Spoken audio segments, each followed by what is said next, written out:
Testing 1, 2, 3. Testing 1, 2, 3.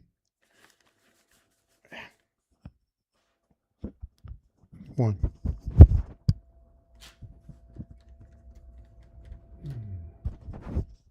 Testing 1, 2, 3.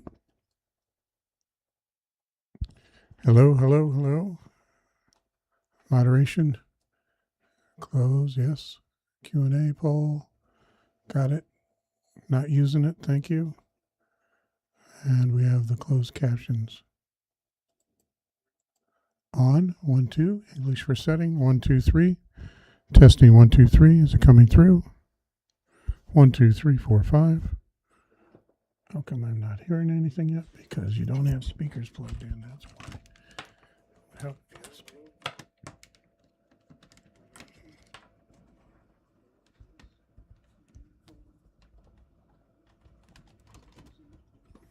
Okay, let's try that again with speakers plugged in. 1, 2. English for setting. 1, 2, 3. Testing 1, 2, 3. Yep. Audio, audio, audio. Let's try that video and preview. And go. Thank you for helping us deal with homelessness in our community. Thank you for helping me end human trafficking in our community. Thank you, thank you, thank you. I'm a public servant, not to be confused with a politician. I am Mike Gibson. I serve you as your state assembly member, born and raised not too far from here in Watts. When our son was killed at 3 years old, he saw my wife and ran to her, and he was saying, "Mommy, mommy," and a woman came down the street and hit him. And so that changed our entire life.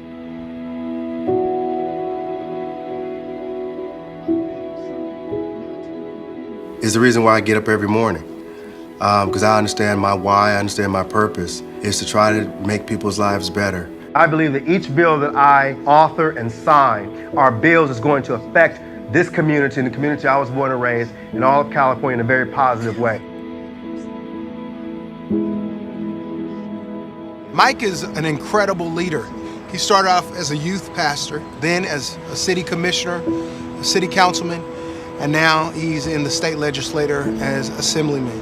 People want to see their elected officials. They want to be able to reach out and know that you go through the same exact thing that they go through. My mother cleaned rich people's homes. My father was a truck driver. My parents taught me the meaning of hard work, and if you work hard, it's going to pay off in the long run. For someone who grew up, who had a learning disability, who spoke with a stutter and thought that I wasn't intelligent enough to actually go to school, feeling very insignificant around friends who've gone on to go to college, that I didn't have that ability. Going on, graduating from the University of Phoenix, that gave me tremendous confidence in believing that I can. If someone can grow up in Watts and defy all the odds and the statistics that showed that I should be dead, in gangs, in drugs, and in prison, if you believe in yourself, you can change the trajectory and create a paradigm shift that will catapult you to your level of greatness. Each of us can create the history we want. Black History Month is not just about the past. It's about creating a new future, and it's the future that caused people to dream again. I want that when the history books are written, that it will reflect that this little boy who grew up in South Los Angeles made a difference.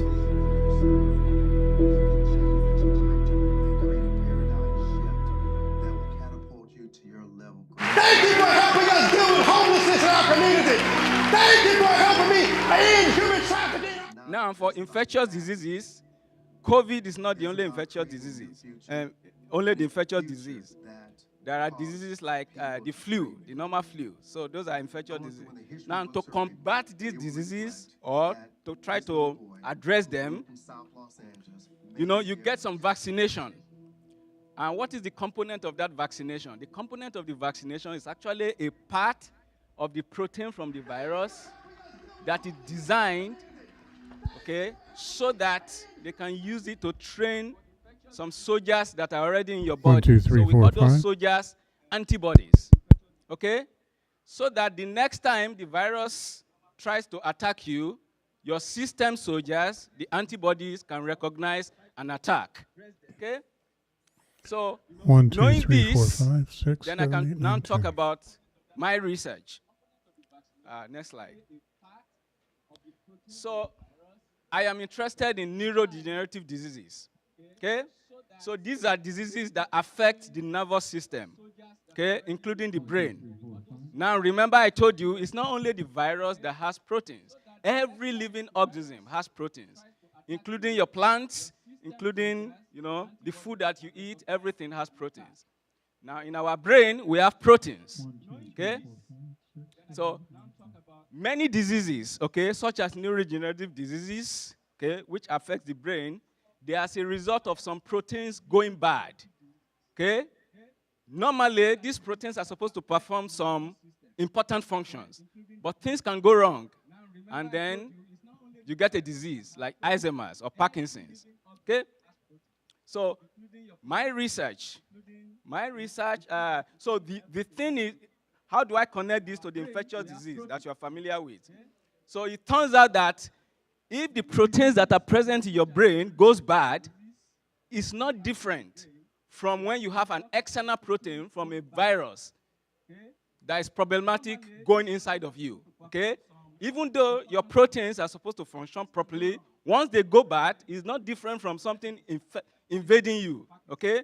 So we use the idea that is established from vaccination to try to treat neurodegenerative diseases, okay? So in my lab, what I try to do is to design new proteins that have never been seen in nature, okay, capable of It appears training that the our soldiers, XLR is antibodies, to live fight even if you turn the neurodegenerative game diseases. down on And I this. do this So using it's probably only established good principles of for physics, monitoring. okay, and emerging 1, 2, 3, technologies in 4, artificial 5. intelligence, okay, and powerful computing machines. So that's essentially what I do. So my goal is to design therapeutic proteins for neurodegenerative diseases. Thank you for your time.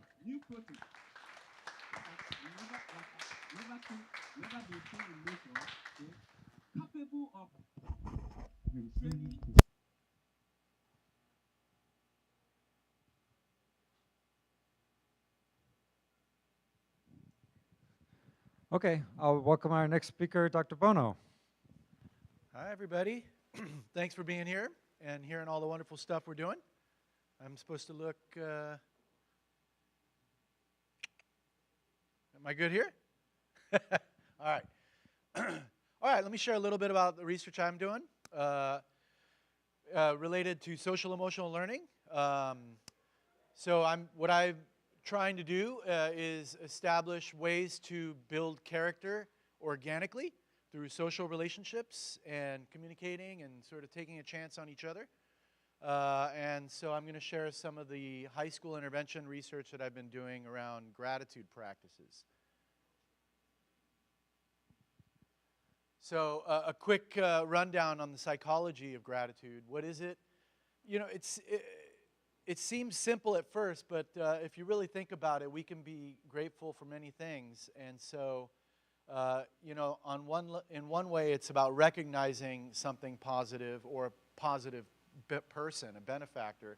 But you could also just acknowledge or respond positively for these things, these gifts, and these positive people in our lives.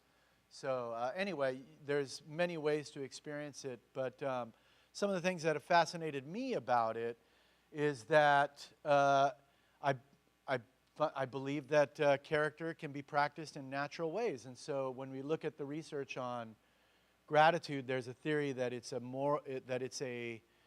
serves a moral purpose. One is a moral barometer. So when we experience gratitude, it's telling us this is an important thing or an important person.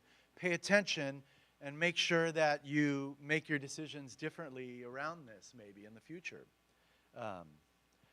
So I have some bullet animations, so I'm going to put you to work, Matt. A second function, moral function, is it serves as a moral reinforcer. And teachers can really understand this part of it. When somebody is thankful, when a student is thankful, what that does is it rewards the benefactor. It reinforces